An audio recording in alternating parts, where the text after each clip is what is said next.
to another episode of ChanTaktic Lifestyles, where we recently just rebranded to ChanTaktic Consulting Group, where we still talk about business, motivation, and life, but in a tactical way. Yes, that was corny. It's all good.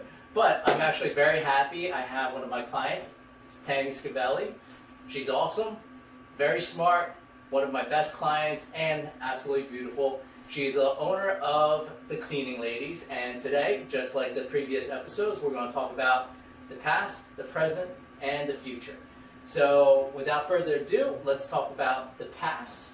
Let's start off with the Prosecco. I actually don't know too much about this, so why don't you talk a little bit about it? I know this is the Prosecco is one of your favorites. Yeah, I feel like Prosecco is. You can have it in the morning, you can have it in the afternoon, you can have it at night. It's just multifaceted. Mm-hmm. Yeah, so I feel like it's really good choice.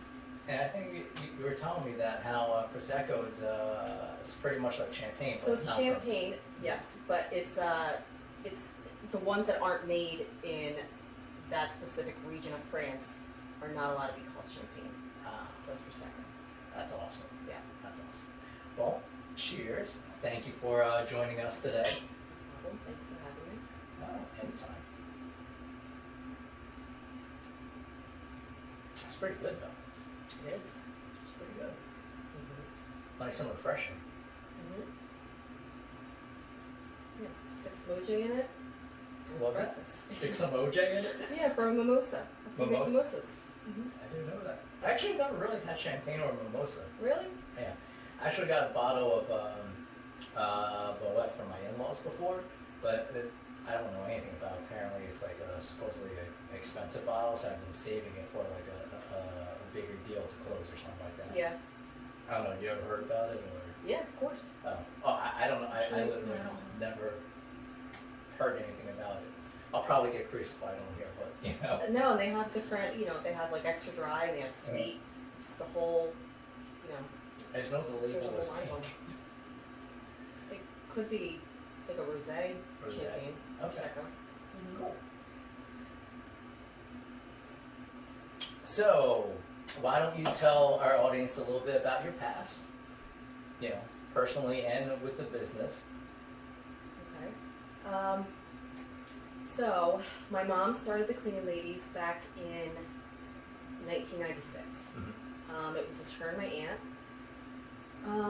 They had 2 crews at first, each one leading a crew. Mm-hmm. And they kept on growing and growing through referrals. I remember she put out an advertisement in the church newsletter. Okay. That was the very first, big advertisement. She stayed pretty local, did a couple houses in Philly also. But yeah, she was an independent woman.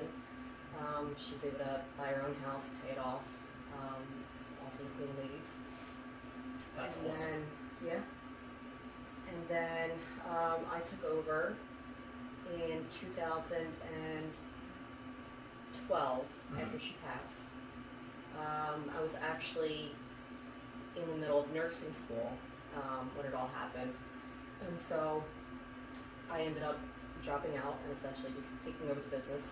I had no intentions of doing that ever in my life. The nursing? Or No, taking over the business. to do this business. Okay. Ever. That is actually pretty interesting. So you never thought about. No, never. So what made you actually decide to drop out and then do this then? I would say, I guess, kind of seeing, what would happen to my mom's legacy Mm-hmm. had I not stepped up. Mm-hmm. And that to me, she was so proud of, starting this business and it growing to the way it did. Mm-hmm. So to me, it was kind of keeping her legacy going. So That's awesome. I dropped out. And 10 years later, here I am. So did you ever actually regret dropping out, or? I would say, a few times when things got hard. Mm-hmm. But I would say overall, I'm definitely happy being an entrepreneur and having my own business, Mm-hmm. having the flexibility. Mm-hmm.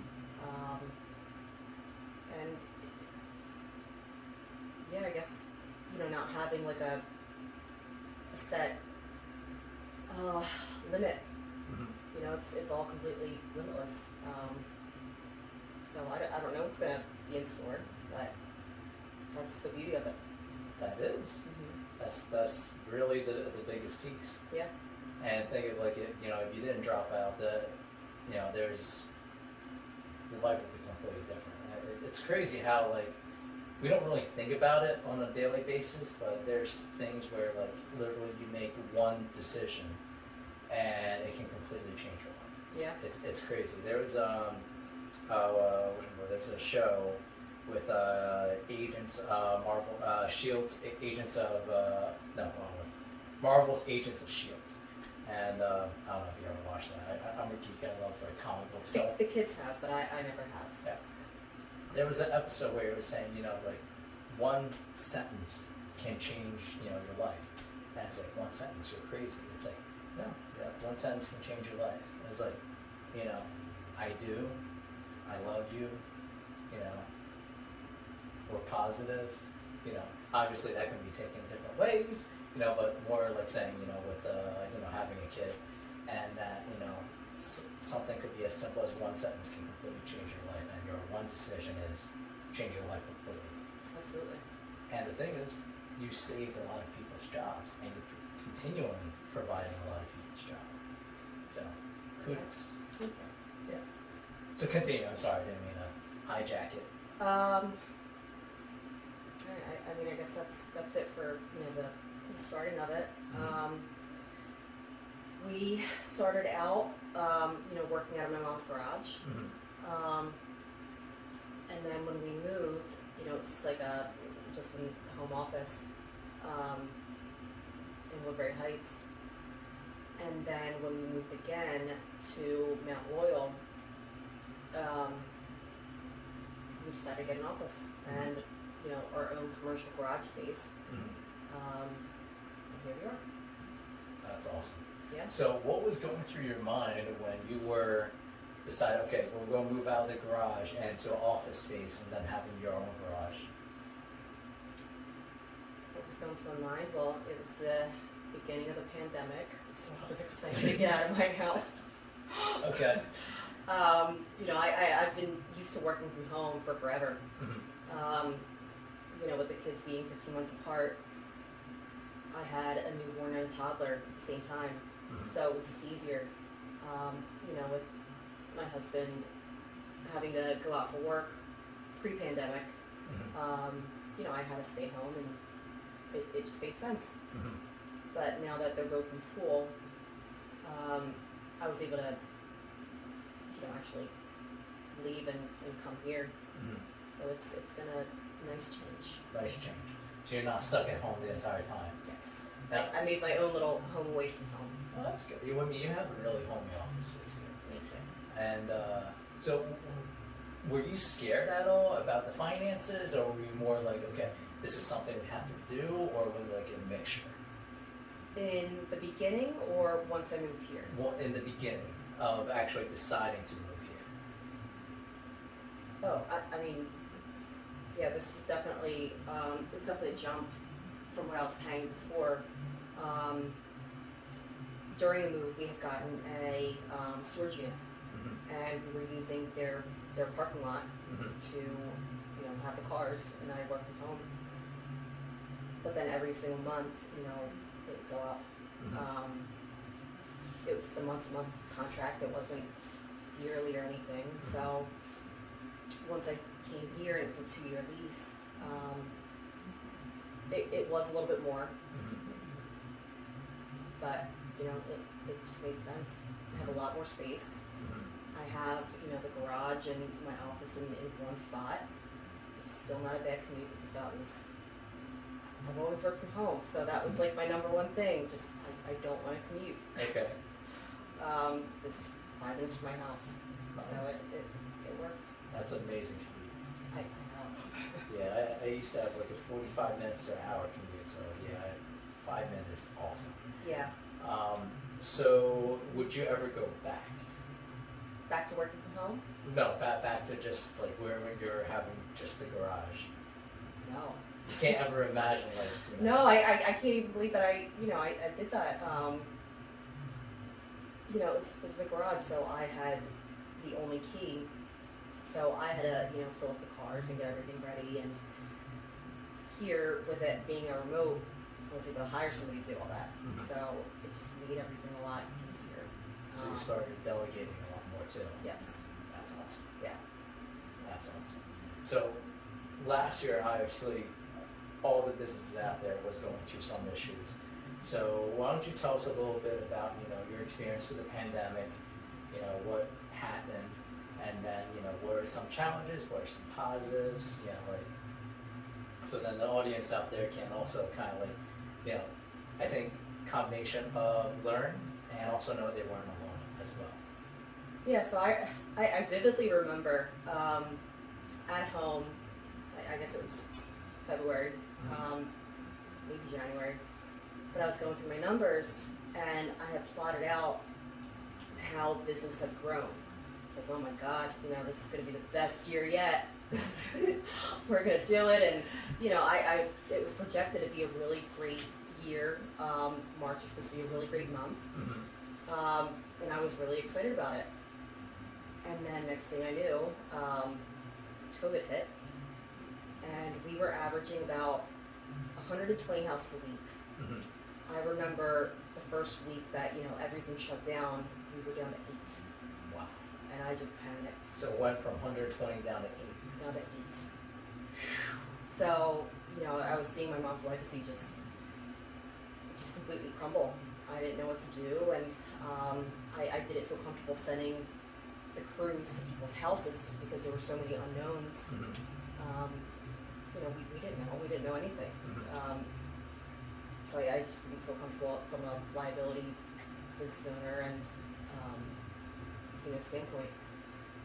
So once we got some more information and everything, I actually had a client of mine reach out, and she asked if we could be her subcontractor for some commercial cleaning, because commercial cleaning was booming.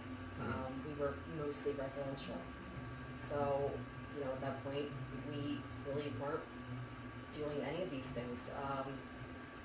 But it was definitely a lifeline. It kept us afloat all throughout spring, summer. And then once our residential started coming back, things were getting, I would say, a little bit back to normal in that sense. But we definitely had to change what we were going after, how we were doing things. I feel like we had to change everything. It was just a scary time, just a lot of unknowns. And I just signed, a lease for this beautiful space, and and then, all our clients, we couldn't work. So it was scary. It was definitely scary. So I think that's definitely a lesson in itself, that a lot of times when you're jumping into entrepreneurship and owning your own business, there are going to be scary times. There are going to be things that you won't know, and there's a lot of unknowns. But the good thing is that it doesn't have to stay that way. Tough times don't last, tough people do.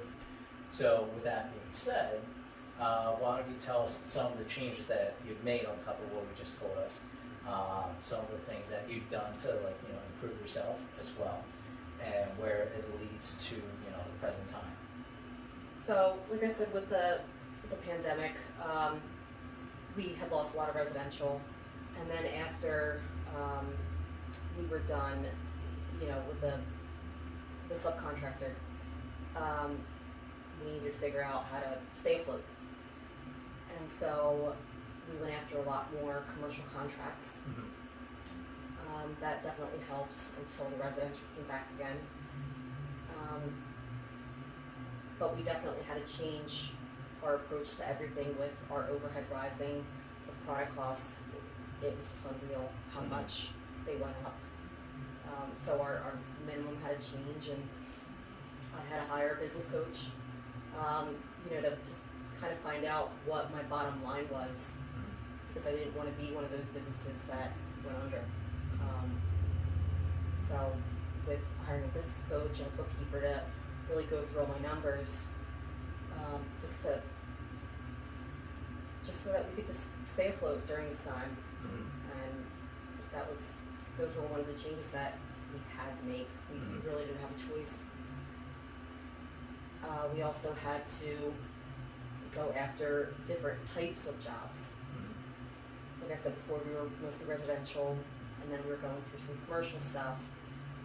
And just recently, we kind of branched out to other commercial things, more specialized residential for border houses, which I'm really excited about. That's definitely something that we've never really taken on, but we had to adapt, especially now with being short-staffed. You know, we still have our overhead, but we don't have the employees. So we have no choice but to change our strategy to go after different types of jobs that pay more to fill in the gap. And I think that's definitely a lot of things that, you guys out there are experienced, that the short piece with short staff. And that was the conversation we had about, for our session today. Combination, okay, what's the reasoning for the short staff? Instead of using that as an excuse, like, all right, what can we do to figure out a solution for it, right? So then, instead of me, hijacking, why don't you tell them, what we kind of discussed, the overall, what we decided to go with, more in the sense of combination of, what's your ROI with a employee on a residential job, and then what's your ROI with the employee at a commercial job, and being able to afford, say, paying them more. Yeah, I mean, the commercial jobs, they definitely pay more because there's a lot more liability. So yeah, we discussed just, having to go after them more to fill that in. Before, I was pretty much only office. Actually, that's what I did, always.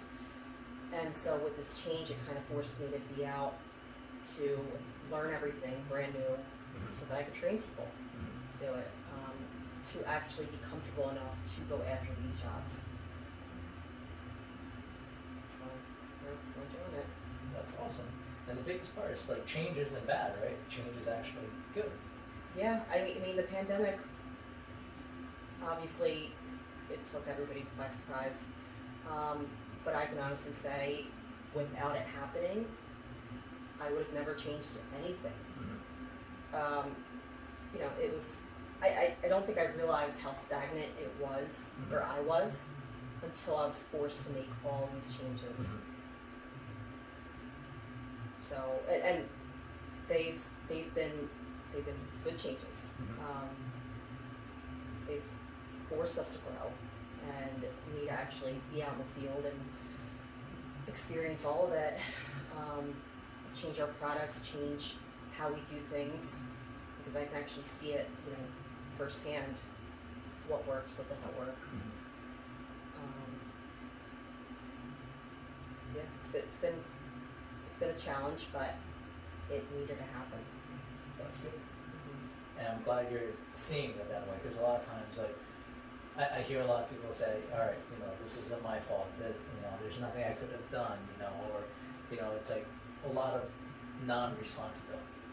Yeah, no, I definitely went through my own spiral. I mean, don't think that I was just, all right, let's just change it. It was definitely a very dark period. Actually, you mind explaining a little bit more about the dark period? Because I think, there's a lot of statistical studies showing that, last year was one of the worst mental health year. Absolutely. They have record-breaking, mental illness, depression, divorces, a lot of different things that a lot of people feel like they're alone, and they feel like there's something wrong with them. But what most people don't realize, it's perfectly natural. They're not alone. Yeah, definitely. And like I said, I was, happy with my job, and it was stagnant, but it was calm. And then once the pandemic hit, I immediately went into a fight or flight response. I became extremely anxious, extremely depressed. Just all the unknowns, I spiraled. And then once I kind of got myself enough out of it to ask for help. Between, you know, a therapist, a business coach, and a bookkeeper, and an assistant, you know, I slowly made my way back up. I'm very proud of you. I know I told you quite a few times already, but seriously, I'm really proud that you made that step. And to summarize the past, what's the one word would you say your past was prior to pre-COVID?